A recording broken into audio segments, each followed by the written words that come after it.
Every generation has its defining works. More than 300,000 people worked to put that man on the moon, including that janitor. Millions of volunteers immunized children around the world against polio, and millions of more people built the Hoover Dam and other great projects.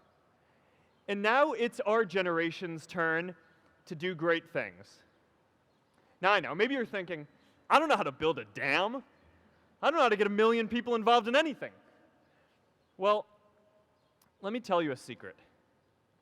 No one does when they begin. Ideas don't come out fully formed. They only become clear as you work on them. You just have to get started. If I had to know everything about connecting people before I got started, I never would have built Facebook. Movies and pop culture just get this all wrong. The idea of a single eureka moment is a dangerous lie. It makes us feel inadequate because we feel like we haven't had ours yet. And it prevents people with seeds of good ideas from ever getting started in the first place. Oh, and you know what else movies get wrong about innovation? No one writes math formulas on glass, okay? All right? That's not a thing, okay?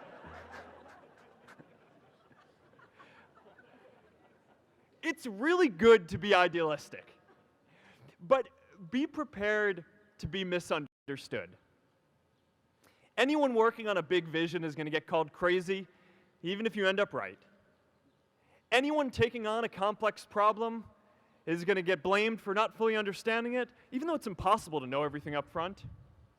Anyone taking initiative will always get criticized for moving too fast because there's always someone who wants to slow you down.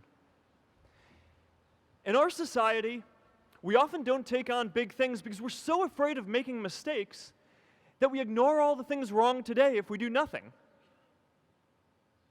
The reality is, anything we do today is going to have some issues in the future. But that can't stop us from getting started. So what are we waiting for? It is time for our generation-defining great works. How about stopping climate change before we destroy the planet and getting millions of people involved manufacturing and installing solar panels? How about curing all diseases and getting people involved by asking volunteers to share their health data, track their health data, and share their genomes? You know, today, our society spends more than 50 times as much treating people who are sick as we invest in finding cures so people don't get sick in the first place. It makes no sense. We can fix this. How about modernizing democracy so everyone can vote online? And how about personalizing education so everyone can learn? These achievements are all within our reach. Let's do them all in a way that gives everyone in our society a role. Let's do big things, not just to create progress, but to create purpose.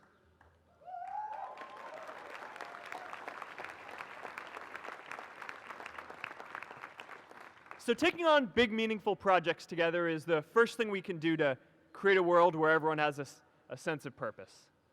The second is redefining our idea of equality so everyone has the freedom to pursue their purpose.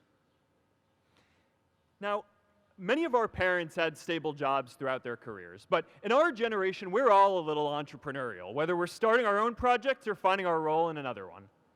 And, you know, that's great, because our culture of entrepreneurship is how we create so much progress. An entrepreneurial culture thrives when it is easy to try lots of new ideas. Facebook wasn't the first thing I built. I also built chat systems and games, study tools and music players, and I'm not alone. J.K. Rowling got rejected 12 times before she finally wrote and published Harry Potter. Even Beyoncé had to make hundreds of songs to get Halo. The greatest successes come from having the freedom to fail. Now, today, we have a level of wealth inequality that hurts everyone. When you don't have the freedom to take your idea and turn it into a historic enterprise, we all lose. And right now, today, our society is way over-indexed on rewarding people when they're successful, and we don't do nearly enough to make sure that everyone can take lots of different shots. Now, let's face it, there is something wrong with our system when I can leave here and make billions of dollars in 10 years, while millions of students can't even afford to pay off their loans, let alone start a business.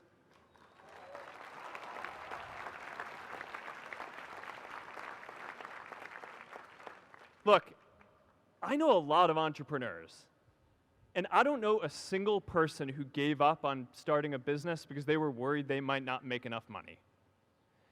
But I know too many people who haven't had the chance to pursue their dreams because they didn't have a cushion to fall back on if they failed.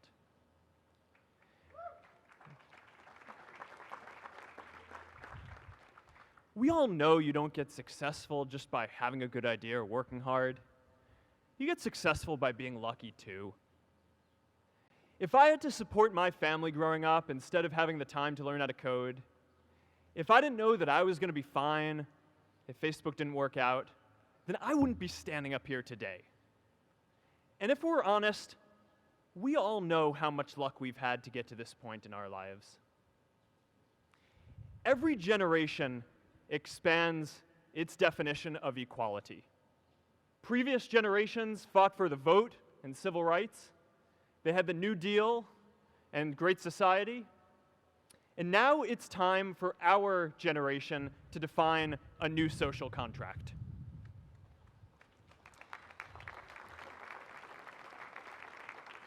We should have a society that measures progress not just by economic metrics like GDP, but by how many of us have a role we find meaningful.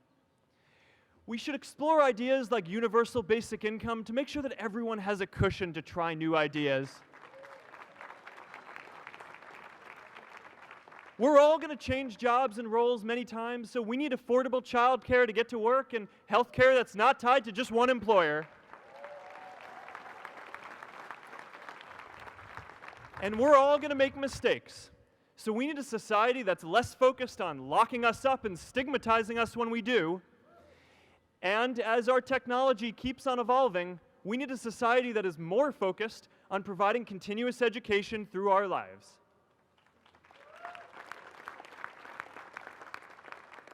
And yes, giving everyone the freedom to pursue purpose isn't going to be free. People like me should pay for it. And a lot of you are going to do really well, and you should too.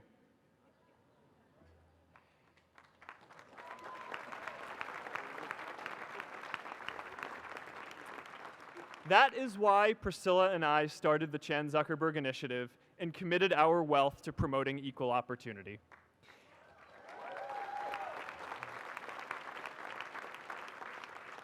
These are the values of our whole generation. It was never a question of if we were going to do this. The only question was when.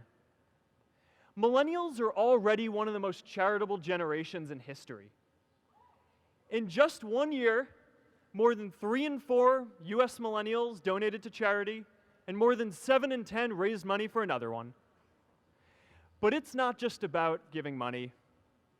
You can also give time. And I promise you, if you just take an hour or two a week, that's all it takes to give someone a hand and help them reach their potential. Now, maybe you're thinking, that's a lot of time. I'm not sure if I have that much time. I used to think that. You know, when Priscilla graduated from Harvard, she became a teacher. And before she'd do education work with me, she told me that I needed to get my own experience teaching a class.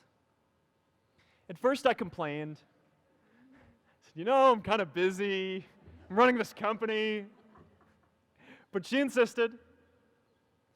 So I taught an after-school program at the local Boys and Girls Club on entrepreneurship. I taught those kids lessons on product development and marketing, and they taught me what it was like growing up feeling targeted for your race, and what it's like having a family member in prison. I shared stories of my time in school, and they shared their hope that one day they would get to go to college too. For 5 years, I've had dinner with those students every month. One of them even threw Priscilla and me our first baby shower. And next year, they're going to college. Every one of them, first generation in their families. We can all make time to give someone a hand. Let's give everyone the freedom to pursue purpose, not just because it's the right thing to do, but because when more people can turn their dreams into something great, we are all better for it.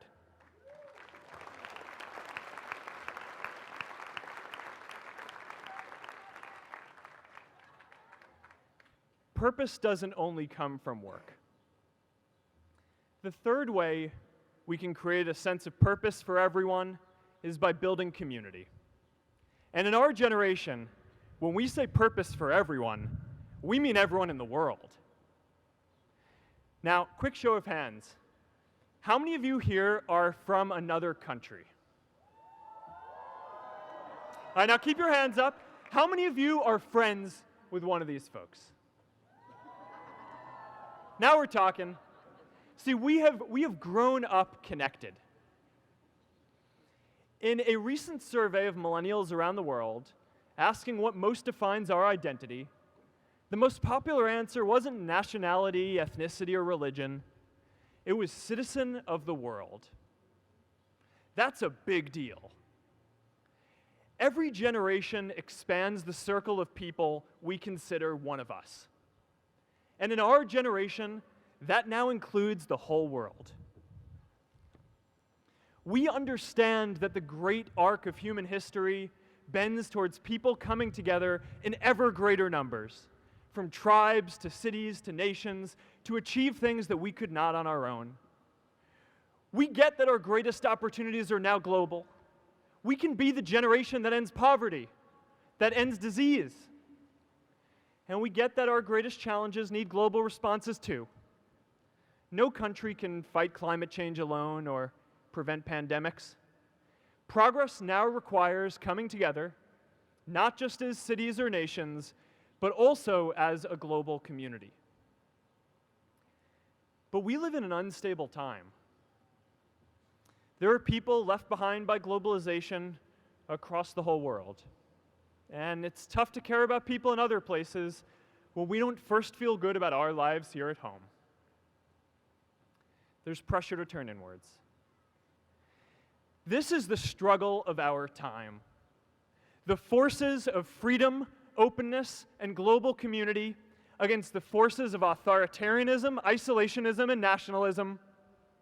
Forces for the flow of knowledge, trade, and immigration against those who would slow them down. This is not a battle of nations. It is a battle of ideas.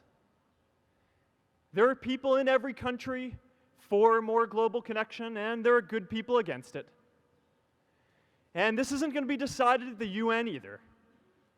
It's going to happen at the local level when enough of us feel a sense of purpose and stability in our own lives that we can start to open up and care about everyone else too.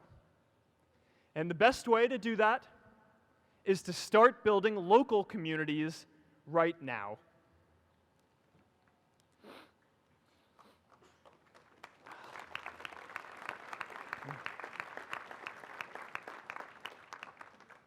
We all get a lot of meaning from our communities.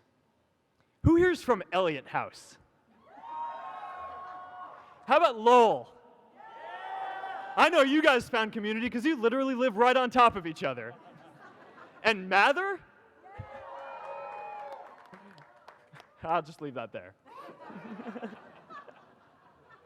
Whether our communities are houses or sports teams, churches or a cappella groups, they give us that sense that we are a part of something bigger, that we are not alone. They give us the strength to expand our horizons. And that's why it's so striking that over the past few decades, membership in all kinds of communities has declined by as much as 1/4. That's a lot of people who now need to find a sense of purpose somewhere else. But I know that we can rebuild these communities and start new ones because many of you already are. I met Agnes Agoye, who's graduating today. Agnes, where are you?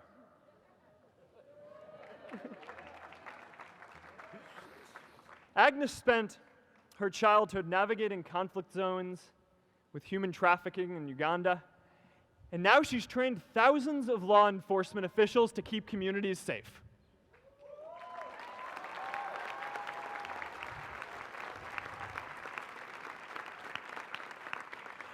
I met Kayla Oakley and Neha Jain, who are graduating today too. Stand up, guys. Kayla and Neha started a nonprofit that connects people suffering from chronic illnesses with people in their communities who are willing to help out.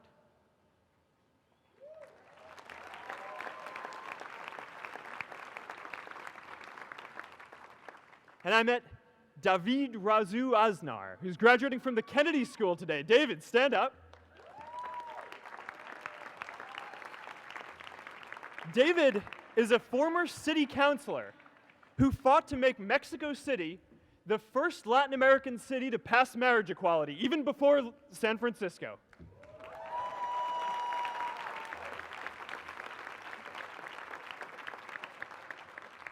And this is my story too. A student in a dorm, connecting one community at a time and keeping at it until one day we can connect the whole world. Change starts local. Even global change starts small with people like us. In our generation, the struggle of whether we connect more, whether we achieve our greatest opportunities, comes down to this: your ability to build communities and create a world where every single person has a sense of purpose.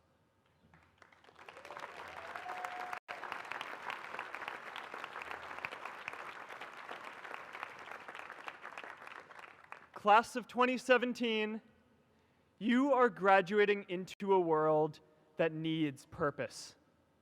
And it's up to you to create it. Now, maybe you're asking yourself, can I really do this? Well, remember when I told you about that class I taught at the Boys and Girls Club? One day after class, I was talking to my students about going to college, and one of my top students raised his hand and said that he wasn't sure he could go to college because he's undocumented. He wasn't sure if they'd take him.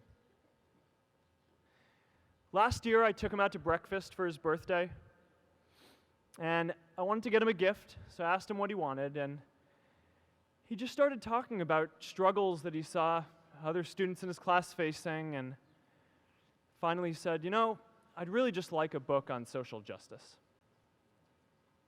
I was blown away. Here is a young guy who has every reason to be cynical. He wasn't sure if the country he calls home, the only one he's known, was going to deny him his dream of going to college. But he wasn't feeling sorry for himself. He wasn't even thinking of himself. He has a greater sense of purpose, and he's going to bring people along with him. It says something about our situation today that I can't even say his name because I don't want to put him at risk. But if a high school senior who doesn't know what the future holds for him can do his part to move the world forward, then we owe it to the world to do our part too.